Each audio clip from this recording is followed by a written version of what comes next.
ನದಿ ಇದು ತುಂಬಾ ಕೊಳಕಾದ ನದಿ. ಈ ನದಿಯನ್ನು ನಾವು ಎಂದಿಗೂ ಬಳಸಬಾರದು.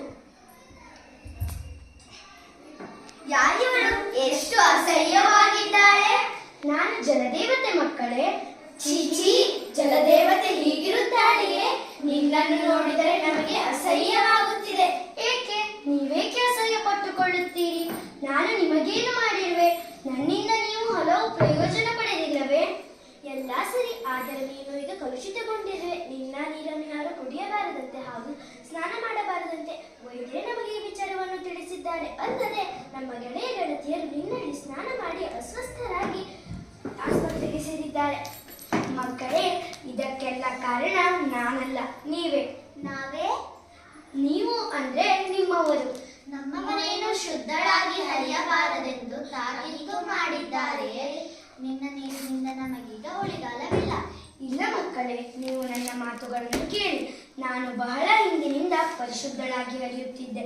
ಆಗ ಮನುಷ್ಯರು ನನ್ನ ನೀರನ್ನು ಕುಡಿಯುತ್ತಿದ್ದರು, ಆಹಾರ ತಯಾರಿಕೆಗಾಗಿ ಬಳಸುತ್ತಿದ್ದರು, ಬೇಸಾಯಕ್ಕೆ ಉಪಯೋಗಿಸುತ್ತಿದ್ದರು. ನನ್ನಲ್ಲಿ ಲೆಕ್ಕವಿಲ್ಲದಷ್ಟು ಜಲಚರ ಜೀವಿಗಳಿದ್ದು ಎಲ್ಲವೂ ಸಂತೋಷದಿಂದಿದ್ದವು. ಆದರೆ ನಾನು ಈಗ ಪರಿಶುದ್ಧಳಾಗಿಲ್ಲ. ಮನುಷ್ಯರು ನನ್ನನ್ನು ಮನಬಂದಂತೆ ಬಳಸುತ್ತಿದ್ದಾರೆ. ನನ್ನ ದಂಡೆಯಲ್ಲಿ ಅನೇಕ ಕಾರ್ಖಾನೆಗಳನ್ನು ಸ್ಥಾಪಿಸಿ ಅದರಿಂದ ಹೊರಬರುವ ರಾಸಾಯನಿಕಗಳನ್ನು ಹಾಗೂ ಕಸದ ರಾಶಿಯನ್ನು ನನ್ನೊಳಕ್ಕೆ ಎಸೆಯುತ್ತಿದ್ದಾರೆ.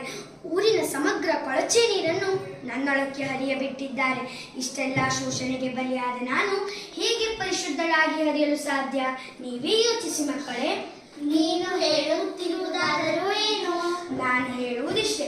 ಮನುಷ್ಯರು ಮಾಲಿನ್ಯ ಮಾಡುವುದನ್ನು ಮುಂದುವರೆಸಿದ್ದಾದರೆ ನಾನು ವಿಷಕನ್ಯೆ ಎಂಬ ಪಟ್ಟ ಧರಿಸುವ ಕಾಲ ದೂರವಿಲ್ಲ. ನಾನು ನನ್ನ ನೋವನ್ನು ಯಾರ ಬಳಿ ಹೇಳಿಕೊಳ್ಳಲಿ? ದೇವತೆ, ನೀನು ಮೊದಲಿನಂತೆ ಆಗಲು ಸಾಧ್ಯವಿಲ್ಲವೇ? ಇದೇ ಮಕ್ಕಳೇ, ನನ್ನ ಮೇಲಾಗುತ್ತಿರುವ ದೌರ್ಜನ್ಯ ಸಂಪೂರ್ಣವಾಗಿ ನಿಲ್ಲಬೇಕು. ಎಲ್ಲರೂ ನನ್ನನ್ನು ಶುದ್ಧಗೊಳಿಸಲು ಶ್ರಮಿಸಬೇಕು. ನನ್ನಲ್ಲಿ ಯಾವುದೇ ಮಲಿನ ವಸ್ತು ಸೇರಿದಂತೆ ನೋಡಿಕೊಂಡರೆ ನಾನು ಪರಿಶುದ್ಧರಾಗಿ ಹರಿಯಬಲ್ಲೆ.